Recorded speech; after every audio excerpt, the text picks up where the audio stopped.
जो भी लोग 90 का दशक जानते हैं, बहुत सारे बिहारी स्वेच्छा से बिहार छोड़ करके नहीं गए, मजबूरियां रही, उन्हें जाना पड़ा।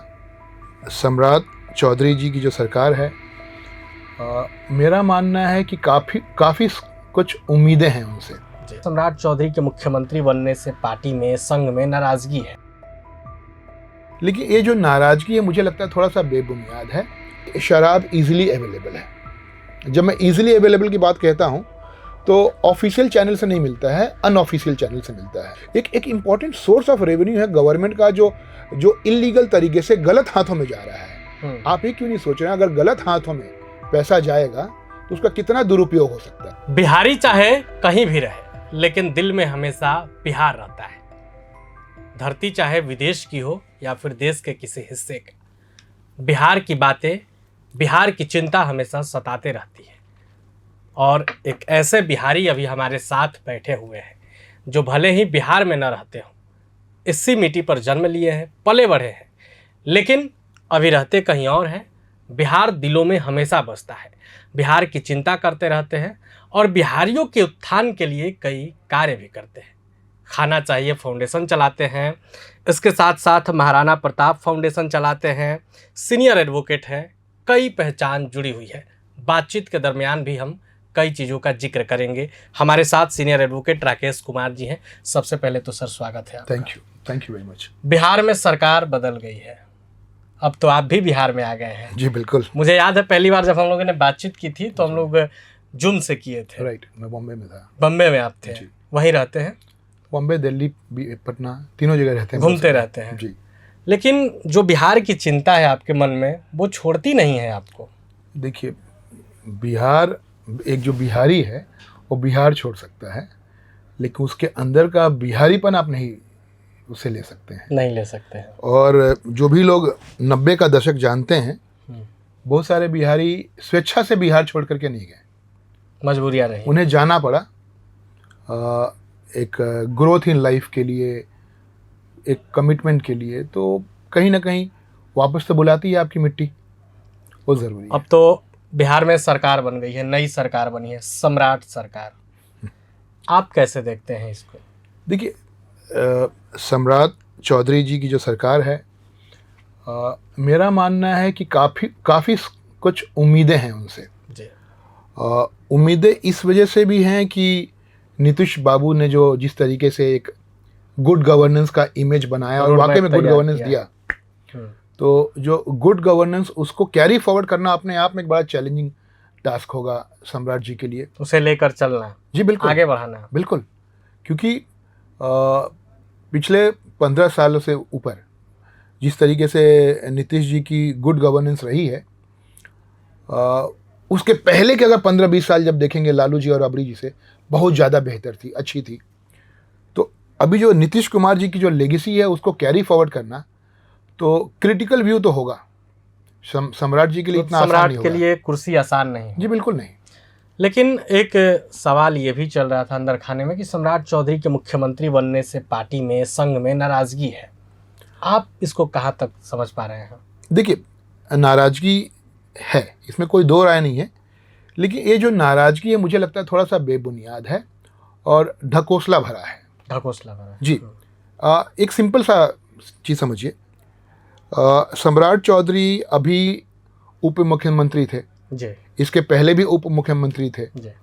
फाइनेंस मिनिस्ट्री का पोर्टफोलियो उनके पास था, यानी कि जो सरकार में जो important, second most important portfolios थे वो उनके पास थे, और सबको पता था कि उनका पॉलिटिकल जर्नी कैसे रहा जी। उसके बावजूद कभी कुछ विरोध नहीं हुआ, और आज जब सीएम बन गए तो ये जो विरोध होने लगा, अब विरोध कितना ज़मीनी स्तर पे सच है कि ये कुछ डिसग्रंटल्ड एलिमेंट्स उसको प्रॉप अप कर रहे हैं, ये एक अलग चीज़ है। लेकिन आज के दिन में देखिए, सुशील कुमार मोदी जी के बाद में बीजेपी में बिहार के स्तर पे अगर आप 2-3 बड़े चेहरे की बात करते हैं तो सम्राट चौधरी जी हैं। सम्राट चौधरी जी के पास अच्छा खासा एक्सपीरियंस भी है सरकार चलाने के। वित्त विभाग देख चुके हैं, पंचायती राज देख चुके हैं, तो गृह विभाग भी देख चुके हैं। जी जी जी। तो मुझे लगता है कि सम्राट चौधरी को मौका मिलना चाहिए, देखना चाहिए अभी कितना काम। देखिए, एक तो उनके पास एडमिनिस्ट्रेटिव एक्सपीरियंस बहुत अच्छा है। बिल्कुल। जैसे आपने कहा कि फाइनेंस पोर्टफोलियो रहा है, पंचायती राज रहा है, होम मिनिस्ट्री, काफ़ी कुछ संभाला है। तो एक एडमिनिस्ट्रेटिव एक्सपीरियंस है, प्लस वो जिस समाज से आते हैं, जिस तबके से आते हैं, उसको एक सही तरीके से रिप्रेजेंटेशन शायद देखा जाए तो पहली बार मिल रहा है। बिल्कुल। तो आप बिहार में जब आप बिहारियों की राजनीति कर रहे हैं तो एक बहुत बड़ा जो तबका है उसको तो आप इग्नोर नहीं कर सकते। बिल्कुल नहीं कर सकते हैं। तो सम्राट चौधरी जी उन्हीं को तो रिप्रेजेंट कर रहे हैं। बिल्कुल। तो आप थोड़ा सा जिस तरीके से जो सोशल मीडिया पे या जिस तरीके से कुछ डिसग्रंटल एलिमेंट्स जो हैं जो इसको प्रॉप अप करने की कोशिश कर रहे हैं, मुझे लगता है वो खिसियानी बिल्ली खंबा नोचे वाला, क्योंकि अभी तक सम्राट चौधरी का कोई ऐसा बयान सामने नहीं आया जो किसी पक्ष को अभद्र बोलता हो या फिर कुछ मतलब ऐसी चीज है जिससे किसी को ठेस पहुंचे। जी बिल्कुल, ऐसी तो कोई बात नहीं। और इनफैक्ट मुझे तो लगता है कि अगर जो बीजेपी कहती है डबल इंजन की सरकार, अगर उसको ठीक से चलाएं और जो उनको एक्सपीरियंस है, एडमिनिस्ट्रेटिव एक्सपीरियंस है, अगर उसके बेसिस पे अगर क्योंकि इनके पास अच्छी अपॉर्चुनिटी है बेहतर गवर्नेंस देने की। बिल्कुल। बेहतर गवर्नेंस का मतलब चाहे आप लॉ एंड ऑर्डर से देखिए या आप नए निवेश आते हैं उससे देखिए, तो ये सारी चीज़ें जो है, एजुकेशन से जो देखिए, एम्प्लॉयमेंट से, रोजगार से देखिए, तो ये सारी अपॉर्चुनिटी है और ये सारी अपॉर्चुनिटी करने का ये सबसे अच्छा समय भी है। क्योंकि जो बिहार नीतीश कुमार को मिला था वो बिहार सम्राट को नहीं मिला है। उनको बेहतर बिहार मिला है। नीतीश कुमार ने सब करा के दिया है कि अब आप इसे आगे लेकर चलिए। करेक्ट। सो ये जो जिसको कहते हैं ना, अभी ये बिहार जो है अभी टेक ऑफ स्टेज पे है। टेक ऑफ स्टेज पे है। तो टेक ऑफ स्टेज पे सम्राट जी चाहें और जो सेंट्रल गवर्नमेंट के साथ मिलके बिहार के लिए बहुत बेहतरीन चीज़ें हो सकती हैं। सम्राट चौधरी ने एक और बात कही है कि इसी साल के अंत तक, नवंबर दिसंबर तक, हम बिहार में करोड़ों इन्वेस्ट कराएंगे, बिहार को करोड़ों लाएंगे, ऐसे लोग जो बिहार को दे ताकि यहाँ के लोगों का उत्थान हो सके, फैक्ट्रियाँ लगेंगी। सम्राट चौधरी में कितना दिखता है उम्मीद? नहीं, ये है, मैं बताऊँ कुछ महीने पहले की बात, जब वो डिप्टी सीएम ही थे, मुंबई भी उनका एक प्रोग्राम हुआ था। अच्छा। और काफ़ी वो कोशिश में, वो आज से नहीं है, पहले से है कि इन्वेस्टमेंट्स हो, सिर्फ देश के दूसरे कोनों से नहीं, बाहर से भी, विदेशों से भी इन्वेस्टमेंट बिहार में आए। और जिस तरीके की उनकी कोशिश रही है सीएम बनने के बाद में, तो काफ़ी बेहतर हो सकती है। बिल्कुल। तो अगर उसका, मुझे लगता है अगर 50% भी सक्सेस रहता है तो it will be a big boon for Bihari's. अच्छा, सम्राट चौधरी ने एक और बात कही है, शराबबंदी को लेकर खूब चर्चा हो रही थी जी। लोग कह रहे थे कि नीतीश कुमार अब जा रहे हैं तो शराबबंदी खत्म हो जाएगी जी। लेकिन कल पत्रकारों के साथ बंद कमरे में सम्राट चौधरी ने बातचीत की, कई चीज़ें ऑफ रिकॉर्ड भी रहा, ऑफ कैमरे, जिसका जिक्र था कि नहीं चलाना है, लेकिन उन्होंने स्पष्ट कर दिया कल कि शराबबंदी किसी भी हालत में शुरू नहीं होगी। देखिए, मेरा इसमें ओपिनियन थोड़ा अलग है। अच्छा। देखिए, शराबबंदी जो है ना, एक पॉलिटिकल डिसीजन है जिसको सोशल डिसीजन का कलर दिया गया। क्योंकि कैसे? मैं बता रहा हूँ आपको। देखिए, जो भी यहाँ पे है बिहार में, सबको पता है कि शराब इजीली अवेलेबल है। जब मैं इजीली अवेलेबल की बात कहता हूँ तो ऑफिशियल चैनल से नहीं मिलता है, अनऑफिशियल चैनल से मिलता है। और ये सब एडमिनिस्ट्रेशन के नज़र में हो रहा है। शराबबंदी से जो सबसे बड़ा चीज़ हुआ है वो बिहार सरकार का जो राजस्व है वो कम हो गया है, और जो जेन्युइनली बिहार सरकार का जो रेवेन्यू होता, जो राजस्व होता, वो करप्शन के मोड से सारे एडमिनिस्ट्रेटिव तंत्रों में बट रहा है। मतलब कहने का मतलब आपका ये है कि जो राजस्व मिलना चाहिए था सरकार को वो तो मिल नहीं रहा, लेकिन पैसे आ रहे हैं बिहार में, वो पुलिस प्रशासन अधिकारी के पॉकेट में जा रहा है। जी बिल्कुल बिल्कुल बिल्कुल। क्योंकि देखिए, एक चीज़ समझिए आप, आर्टिफिशियली ना इस तरीके की बैन पॉसिबिलिटी नहीं है। मैं ये नहीं कह रहा हूँ कि अल्कोहल कंजम्पशन अच्छी चीज़ है, मैं नहीं कह रहा हूँ। नशाबंदी होनी चाहिए, शराब बंद होना चाहिए, लेकिन आप ज़बरदस्ती नहीं कर सकते। मैं आपके सर पे बंदूक डाल दूं और कहूं कि नहीं, आपको पीना ही नहीं है, मैं जेल में बंद कर दूंगा आप पियेंगे तो। इस तरीके से क्या होगा? इस तरीके से गुजरात का एक्सपेरिमेंट देखिए, वहाँ पे तो 1947 से ही नशाबंदी है, शराबबंदी है। और मुझे लगता है कि सबसे ज़्यादा इलीगल तरीके से कंजम्पशन अल्कोहल का गुजरात में होता होगा। तो ये सब फोर्सफुली नहीं कर सकते अभी। शराबबंदी सम्राट के लिए एक बड़ी चुनौती होगी फिर तो। इनफैक्ट रेवेन्यू का एक बहुत बेहतर सोर्स है, इसको आप प्रॉपरली रेगुलेट कर सकते हैं। देखिए इसको ज़रूरत है, अगर आप जेन्युइनली चाहते हैं कि आपकी जनता शराब ना पिए, इससे जो सोशल जो समस्याएं होती हैं वो सब ना हो, तो आपको एजुकेट करना पड़ेगा। पर्सनल लेवल पे मेरा मानना है कि शराब जो है आपको नेगेटिव मोड में लेके जाता है। बिल्कुल। सही और गलत का फ़र्क आपको समझ में नहीं आता। लेकिन शराब नशे के बाद में, चाहे कोई भी नशा हो, लेकिन उसके लिए ज़रूरी है कि आप सोशल अवेकनिंग करें। आप ज़बरदस्ती नहीं कर सकते हैं। आप कल कानून बना दीजिए कि हम कास्ट सिस्टम ख़त्म कर रहे हैं और एक पर्टिकुलर कास्ट को दूसरे कास्ट में ही शादी करना है, पॉसिबिलिटी नहीं है। वो तो प्रेम भाव से होगा, लोग अगर जुड़ेंगे एक दूसरे से तो। बस लेकिन शराब बंदी के पक्ष में तो मतलब भारी संख्या में महिलाएं हैं। देखिए महिलाएं हैं क्योंकि महिलाएं भुक्तभोगी हैं, लेकिन महिलाओं को ये भी दिखता है कि अभी भी नशाबंदी के बाद में भी शराब मिल रहा है। और इसका इसी से जुड़ा पहलू जो है, इसको हम कहते हैं स्पूरियस लिकर, जो इलीगल तरीके से जो शराब बनता है। आप देख रहे हैं कोई ऐसा साल नहीं गुजर रहा होगा शराब से मौत नहीं हो रही है। तो आप इसको प्रॉपरली रेगुलेट कीजिए। मैं ये नहीं कह रहा हूँ कि आप इजीली हर जगह शराब बांटिए, बिल्कुल नहीं। आप इसको रेगुलेट कीजिए, सही तरीके से रेगुलेट कीजिए। शराबबंदी पर समीक्षा होनी चाहिए, बिल्कुल समीक्षा होनी चाहिए। एक इम्पॉर्टेंट सोर्स ऑफ रेवेन्यू है गवर्नमेंट का, जो इलीगल तरीके से गलत हाथों में जा रहा है। आप ये क्यों नहीं सोच रहे हैं, अगर गलत हाथों में पैसा जाएगा तो उसका कितना दुरुपयोग हो सकता है। बिल्कुल। करप्शन बढ़ रहा है, शराब मिल रहा है, 100 रुपए की शराब 300 रुपए में मिल रही है, औरतों को वहीं त्रासदी झेलना पड़ रहा है। तो इन सब से बचने के लिए इसकी समीक्षा की ज़रूरत है। अच्छा, बिहार में सबसे जो बड़ी चीज़ है शिक्षा, जिसको लेकर हमेशा से सरकार दावा तो करती है कि शिक्षा बदल गया, बेहतर हो गया शिक्षा व्यवस्था, लेकिन अभी भी बिहार में आप भी आते होंगे, आपको मालूम है कि बिहार में शिक्षा व्यवस्था की क्या स्थिति है। सम्राट चौधरी से कितनी उम्मीद है? बहुत ज़्यादा उम्मीदें हैं, और उम्मीद इसलिए भी है कि सब किसी को पता है सम्राट चौधरी जी, उनका जो पॉलिटिकल करियर जिस तरीके से रहा है, वो जानते हैं कि बिहार का लड़का अगर इंजीनियरिंग करना है या कुछ भी करना है उसको, या तो दिल्ली जाता है, बाहर जाता है, या फिर बेंगलोर जाता है। तो कर्नाटक और दिल्ली क्यों जाए, या यूपी फॉर दैट मैटर क्यों जाए? क्या हमारे यहाँ MBA इंस्टीट्यूट्स नहीं हो सकती? क्या हमारे यहाँ इंजीनियरिंग इंस्टीट्यूट्स नहीं हो सकती? क्या हमारे यहाँ मेडिकल कॉलेजेस नहीं हो सकते हैं? जितने भी बेहतर कॉलेजेस हैं, अगर आप दूसरे जगह भी जाएंगे तो वहाँ पे जो प्रोफेसर्स हैं, एडमिनिस्ट्रेटर्स हैं, वो बिहार के हैं। हाँ, आप दिल्ली में चले जाइए, बेंगलोर चले जाइए, चेन्नई जाइए। हाँ, मुझे याद है कि हम जहाँ से पत्रकारिता कर रहे थे वहाँ इंस्टीट्यूट भी बिहारी का था, पढ़ाने वाले भी बिहारी थे और पढ़ने वाले भी बिहारी थे, लेकिन बिहार में नहीं था। तो इसलिए क्योंकि यहाँ पे आपको जो जिसको कहते हैं ना, बाबूडम बहुत ज़्यादा है। इंफ्रास्ट्रक्चर कैसे ग्रोथ होगा, या फिर ऐसे कॉलेजेस कैसे आएंगे? अब आप देखिए, कोई भी आदमी अगर एक बिजनेस में जाना चाह रहा है या कॉलेज खोलना चाह रहा है तो उसकी सोशल कमिटमेंट तो है ही, लेकिन साथ साथ उसकी इकोनॉमिक कमिटमेंट भी है। बिल्कुल। अब वो करोड़ों का जब निवेश कर रहा है यहाँ पर, तो वो तो चाहेगा कि इसको परेशानी ना हो, जिसको लोकली यहाँ पे कहते हैं रंगदारी, वो ना देना पड़े।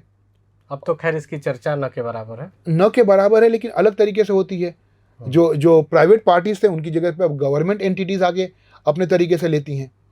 अब किसी प्रपोजल को एक्सेप्ट करने के लिए 50-50 फाइलें और 50-50 हफ्ते तक अगर आप चक्कर लगाएंगे तो कोई करना नहीं चाहेगा। अब इसी को आप कंपेयर कीजिए दिल्ली से, बेंगलोर से, मुंबई से, तो वहाँ पे जल्दी आपको इन सब चीज़ों की अनुमति मिल जाती है। तो कोई भी वहाँ चाहेगा कि मैं कॉलेजेस स्टार्ट करूँ, यहाँ पे नहीं। तो सरकार को इस पर ध्यान देना होगा। जी बिल्कुल, ध्यान देना पड़ेगा। ये बड़ी चुनौती है शिक्षा व्यवस्था, बड़ी चुनौती के साथ बड़ी अपॉर्चुनिटी भी है, क्योंकि मुझे लगता है कि हर चुनौती में एक अपॉर्चुनिटी होती है। बिल्कुल।